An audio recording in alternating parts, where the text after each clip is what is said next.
नमस्कार दोस्तों, आप देख रहे हैं एचवीएस स्टडीज़ और इस वीडियो में आपके लिए 13 जुलाई 2023 का करंट अफेयर लेकर आ गए हैं। करंट अफेयर के साथ साथ स्टैटिक जीके और रिलेटेड करंट अफेयर का रिवीजन करते हुए चलेंगे।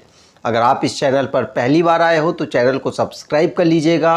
वीडियो अच्छी लगे तो वीडियो लाइक करके ज़रूर जाइएगा। लास्ट में आपके लिए क्विज़ रखा है, उस क्विज़ को भी ज़रूर सॉल्व कीजिएगा। चलिए बात करते हैं लास्ट डे के क्विज़ की। लास्ट डे आपसे क्वेश्चन पूछा गया था, external affairs minister S Jaishankar has nominated from which state for the upcoming Rajya Sabha election.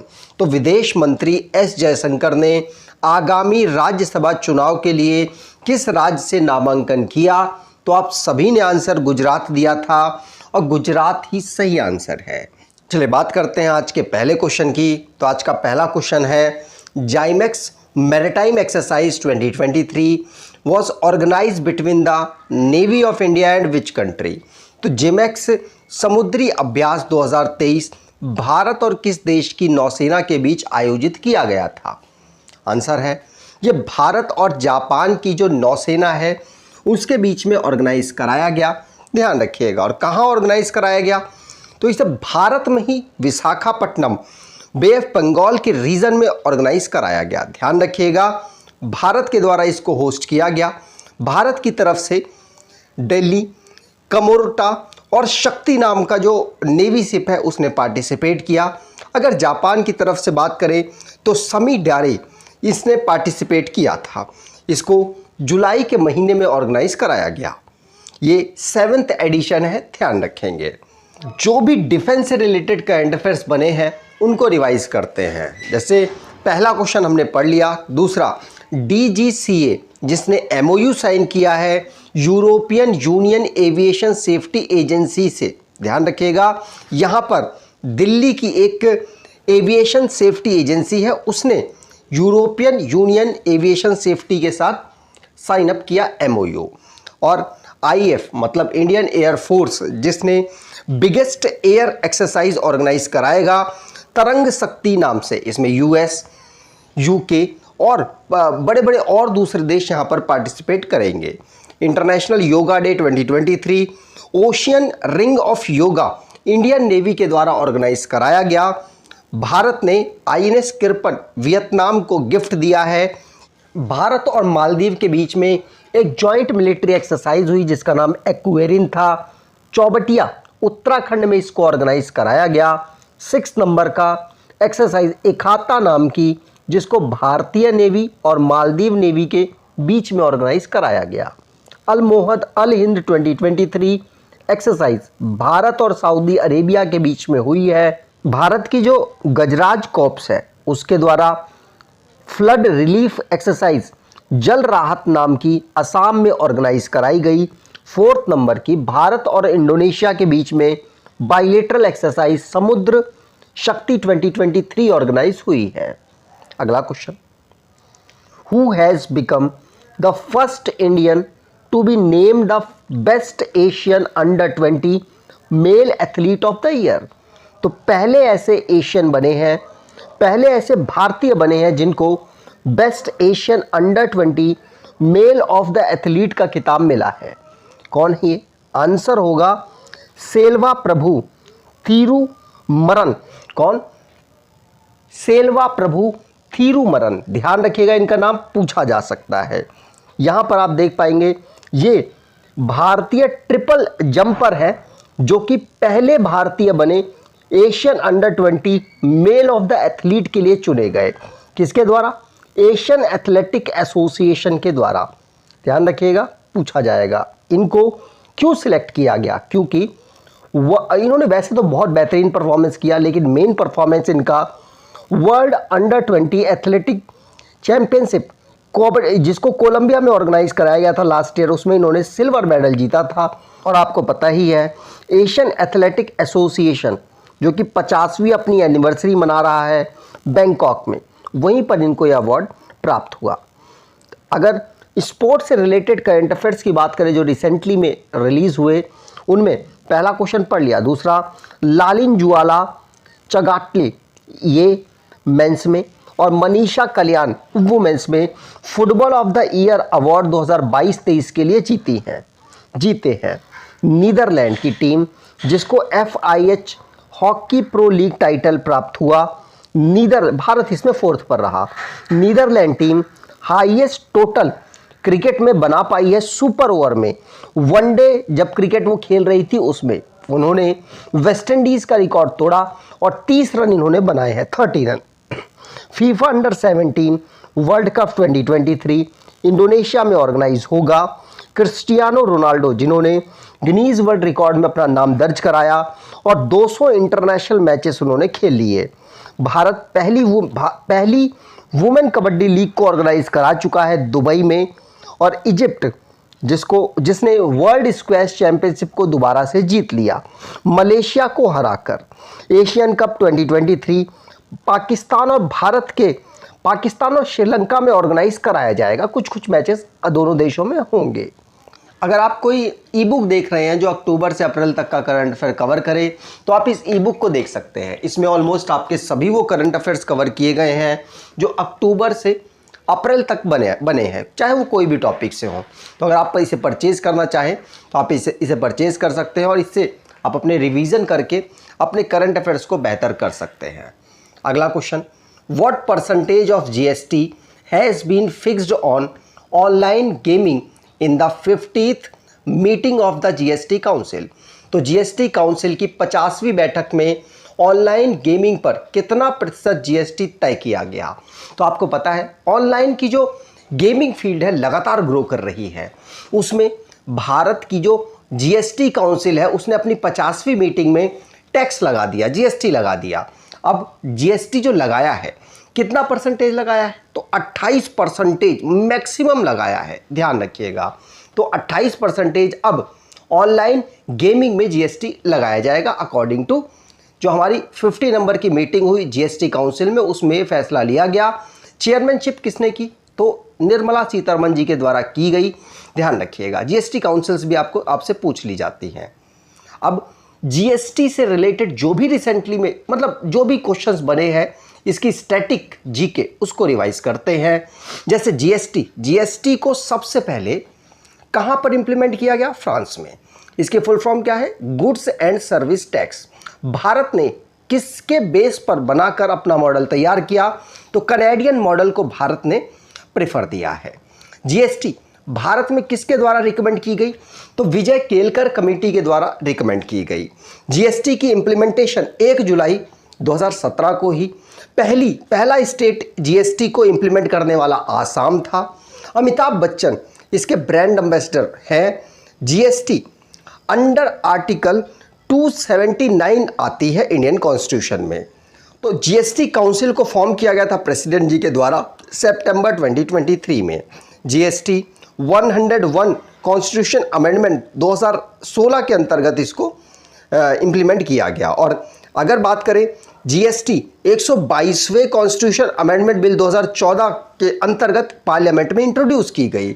इसमें 5 स्लैब्स होते हैं टैक्स के, लेकिन कई लोग आपको 4 पढ़ाते हैं, तो आप 4 भी पढ़ सकते हैं, 0, 5, 12, 18 और 28। ठीक, ऐसे क्वेश्चन आपसे पूछे नहीं जाते, बस आपको पता होना चाहिए। अगला question, international Malala day observed on. तो अंतर्राष्ट्रीय मलाला दिवस कब मनाया जाता है, आंसर होगा 12 जुलाई को। 12 जुलाई को हम वर्ल्ड मलाला डे या इंटरनेशनल मलाला डे ऑब्जर्व करते हैं हर साल। क्यों, क्योंकि मलाला यूसुफजई पाकिस्तानी हैं और इनके ब्रेवरी और इनके जो ब्रेवरी किस्से हैं और जो इन्होंने सोशली चेंज करने की कोशिश की है पाकिस्तान में, उसके लिए इसीलिए 12 जुलाई को इनको रिस्पेक्ट देने के लिए मलाला यूसुफजई डे ऑब्जर्व किया जाता है। अगला question, DGCA has recognised first flying training organisation of which state. तो DGCA ने किस राज्य के पहले उड़ान प्रशिक्षण संगठन को मान्यता दी है, आंसर होगा ये तमिलनाडु के पहले उड़ान प्रशिक्षण संगठन को मान्यता इन्होंने दी है। यहाँ पर याद रखिएगा कि एविएशन रेगुलेटर है ये DGCA। इसने एक्वी air training organisation private limited को पहली एयर ट्रेनिंग ऑर्गेनाइजेशन है तमिलनाडु की जिसको अप्रूव किया है। ध्यान रखेंगे, पूछा जा सकता है। अब ये डीजीसीए की बात हो रही है तो directorate general of civil aviation इसकी फुल फॉर्म है। ये एक एविएशन रेगुलेटर है भारत में, ठीक। और इसने ट्रेनिंग ऑर्गेनाइजेशन प्राइवेट लिमिटेड जो कि एक्वी नाम से है, तमिलनाडु में है, उसको इसने सर्टिफाई कर दिया है, ठीक। अब यहाँ पर तमिलनाडु की बात हुई है तो तमिलनाडु को स्टेट के रूप में फॉर्म किया गया था 1950 को। इसकी कैपिटल चेन्नई है। 38 इसके डिस्ट्रिक्ट हैं। गवर्नर RN रवि हैं। चीफ मिनिस्टर MK स्टालिन हैं। लेजिस्लेचर यूनिकैमरल है जहाँ की असेंबली में 234 सीट, लोकसभा में 39 सीट्स, राज्यसभा में 18 सीट्स यहाँ से आती हैं। अगर हाई कोर्ट की बात करें तो मद्रास हाई कोर्ट के नाम से ये जाना जाता है और चेन्नई में ये लोकेटेड है। Guindy national park, gulf of Mannar marine national park, Indira Gandhi national park, Mudumalai national park, Mukurthi national park यहाँ के नेशनल पार्क है। अगर मैप पर देखें तो तमिलनाडु 3 राज्यों के साथ अपनी सीमा टच करता है, आंध्र प्रदेश, कर्नाटका और केरला। कर्नाटका, केरला और आंध्र प्रदेश के अलावा तमिलनाडु के क्षेत्र में पुडुचेरी की भी रीजन पड़ता है। जैसे पुडुचेरी के 4 जिले हैं, 4 जिलों में एक यमन है, दूसरा पुडुचेरी, तीसरा कराईकल और चौथा माहे। जो ये यमन है, ये यनम, माफ कीजिएगा, यनम आता है आंध्र प्रदेश में और पुडुचेरी और कराईकल आता है तमिलनाडु में और माहे आता है केरल में। ध्यान रखिएगा। अगला question, what is the rank of India in the world's most powerful armies as per global fire power report. तो ग्लोबल फायर पावर रिपोर्ट के अनुसार दुनिया की सबसे शक्तिशाली सेना में भारत का स्थान क्या है? तो भारत का स्थान इसमें 4th है। पहले पोजीशन पर कौन है? तो पहले पोजीशन पर कोई और नहीं, यूनाइटेड स्टेट USA की आर्मी है। दूसरे पर रशिया, तीसरे पर चाइना और भारत चौथे पर UK यहाँ पर 5वीं पोजीशन पर है। तो according to the global fire power के द्वारा डेटा तैयार किया गया जिसमें यह बताया गया कि किस देश की आर्मी कितनी पावरफुल है। तो USA इस पे टॉप पर है, भारत इसमें 4th पर है, दूसरे पर रशिया, चाइना आते हैं। ध्यान रखेंगे। अगला question, who has been honoured with the best member federation award by the Asian athletic federation. तो एशियाई एथलेटिक महासंघ द्वारा सर्वश्रेष्ठ सदस्य महासंघ पुरस्कार से किसे सम्मानित किया गया? आंसर होगा, यह सम्मानित किया गया है भारतीय एथलेटिक फेडरेशन को। तो इंडियन एथलेटिक्स फेडरेशन को एशियन एथलेटिक फेडरेशन के द्वारा बेस्ट मेंबर फेडरेशन अवार्ड दिया गया। तो यहाँ पर सेकंड ऑप्शन बिल्कुल सही है। ध्यान रखेंगे। बैंकॉक, आपको पता है एशियन एथलेटिक फेडरेशन का 50 साल पूरे हुए, वहीं पर ये अवार्ड्स प्राप्त हो रहे हैं। अगला question, which player has won gold medal in world shooting para sport world cup. तो विश्व शूटिंग पैरा स्पोर्ट का विश्व कप में किस खिलाड़ी ने स्वर्ण पदक जीता है?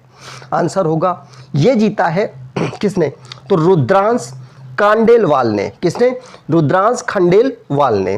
तो रुद्रांश खंडेलवाल यहाँ पर आंसर सही होगा, ठीक। तो रुद्रांश खंडेलवाल जो कि इंडियन पैरा शूटर है, इन्होंने गोल्ड मेडल जीता है P4 mixed 50 pistol SH1 category में। अलग अलग कैटेगरीज होती है पैराशूटिंग में, ये डिपेंड करता है उनकी कितनी विकलांगता है, मतलब कितनी परसेंटेज की विकलांगता है उसके अकॉर्डिंग, है ना। तो world shooting para sport world cup में इन्होंने गोल्ड मेडल जीता। साथ साथ इसी इवेंट में निहाल सिंह के द्वारा सिल्वर मेडल जीता गया, ठीक। चलिए आगे बात करें। अगला question, in which country a national health emergency has been declared due to Guillain Barre syndrome. तो गुलियन बैरी सिंड्रोम या बारे सिंड्रोम के कारण किस देश में राष्ट्रीय स्वास्थ्य आपातकाल घोषित किया गया? आंसर होगा, यह आपातकाल घोषित किया गया है पेरू में। ये जो हमारी न्यूरॉन्स होते हैं, न्यूरॉन्स का मतलब आपको पता होगा नर्वस सिस्टम है, नर्वस सिस्टम का जो एक सिंगल यूनिट है उसको न्यूरॉन कहते हैं। तो उससे रिलेटेड ये एक बीमारी है, एक कैरेक्टर है, या कह सकते हैं डिसऑर्डर है। इसीलिए ये काफ़ी ज़्यादा लास्ट 90 डेज़ में ऑब्जर्व किया गया पेरू में। इसीलिए उसने नेशनल हेल्थ इमरजेंसी घोषित कर दी है अपने देश में। किसकी वजह से? गुलेन बेरी सिंड्रोम की वजह से। ठीक, और आपको पता है ये साउथ अमेरिका की एक कंट्री है जिसकी कैपिटल लीमा है। अगला question, who is the most valuable franchisees in the Indian premier league? तो भारतीय premier league, Indian premier league मतलब आईपीएल की बात हो रही है, में सबसे मूल्यवान फ्रेंचाइजी कौन है? जो इस बार जीती है वही है कौन? Chennai super king. आपको पता है पूरे सीजन्स जितने भी हुए हैं उनमें चेन्नई सुपर किंग सबसे ज़्यादा बार जीतने वाली टीम बन चुकी है, 5 बार। साथ ही मुंबई भी 5 बार जीती है। तो यहाँ पर पहले नंबर पर तो चेन्नई है मूल्यवान की कैटेगरी में, लेकिन अगर बात करें दूसरे और तीसरे पर आरसीबी और मुंबई इंडियंस है। ध्यान रखिएगा। अब अभी जो ब्रांड वैल्यू है सीएसके की कितनी है, तो आपको बता दूं 212 मिलियन यूएस डॉलर इनकी ब्रांड वैल्यू क्रिएट हो चुकी है। अब लास्ट डे के जो करंट अफेयर्स हमने पढ़े उनको रिवाइज कर लेते हैं। जैसे लॉर्ड हनुमान जी का ऑफिशियल मस्कट किस चैंपियनशिप के द्वारा अनाउंस किया गया? तो एशियन एथलेटिक चैंपियनशिप के द्वारा। बांग्लादेश भारत के साथ बायलेटरल ट्रेड रुपीस में करेगा और डॉलर की जो डिपेंडेंसी है उसको कम करेगा। मैक्स वर्स्टप्पन फार्मूला 1 रेसर है जिन्होंने ब्रिटिश ग्रैंड प्रिक्स को इस साल जीत लिया, नीदरलैंड से बिलोंग करते हैं, रेडबुल चलाते हैं। 11 जुलाई को वर्ल्ड पॉपुलेशन डे हम यूनाइटेड जनरल असेंबली के द्वारा जो अनाउंस किया गया था उसको ऑब्जर्व करते हैं। इंदिरा गांधी इंटरनेशनल एयरपोर्ट पहला कंट्री का एलिवेटर क्रॉस टैक्सीवे सर्विस देने वाला एयरपोर्ट बना है। Gujarat external affairs minister S Jaishankar साहब जी का जो नॉमिनेशन है वो जगह बनी है। कहाँ के नॉमिनेशन के लिए? तो राज्यसभा के जो इलेक्शन होगा उसके नॉमिनेशन के लिए। आगे बात करें, Bogibeel where are founded stone for the inland waterways transport terminal was laid, is in which state? तो ये किस स्टेट में अवेलेबल है? तो बोगीवील आसाम में अवेलेबल है। ध्यान रखिएगा, इनलैंड वाटरवे ट्रांसपोर्ट टर्मिनल यहाँ पर फाउंडेशन स्टोन रखा गया। तो अल्लूरी सीतारामा राजू जो कि रमप्पा रेबेलियन जो कि ब्रिटिश साम्राज्य के अगेंस्ट था, इनके द्वारा ही लीड किया गया था उसको 1922 में। 3 मिलियन की जो चिल्ड्रन है और एडोलसेंट हैं, किशोर्स हैं, उनकी लाइफ खोई गई है इन्फेक्टियस डिसीज़ की वजह से पूरे साल में। अगला question, ministry of home affairs के द्वारा scheme for expansion and modernisation of fire service जो स्टेट्स की है उसके लिए इस मिनिस्ट्री के द्वारा इसको लॉन्च किया गया, जिससे कि जो फायर सर्विस है उसका मॉडर्नाइजेशन किया जा सके। आज के क्विज की बात करें तो what percentage of GST has been fixed on online gaming in the 50th meeting of the GST council? तो जीएसटी काउंसिल 50वें नंबर की हुई, उसमें ऑनलाइन गेमिंग में कितना जीएसटी फिक्स किया गया? कमेंट बॉक्स में डिटेल में आंसर दीजिएगा। अगर आपको ये वीडियो अच्छी लगी है तो आपसे अनुरोध करूंगा वीडियो को लाइक कर दीजिएगा, चैनल को सब्सक्राइब कर लीजिएगा और एटलीस्ट अपने कुछ दोस्तों तक वीडियो को शेयर ज़रूर कीजिएगा। धन्यवाद।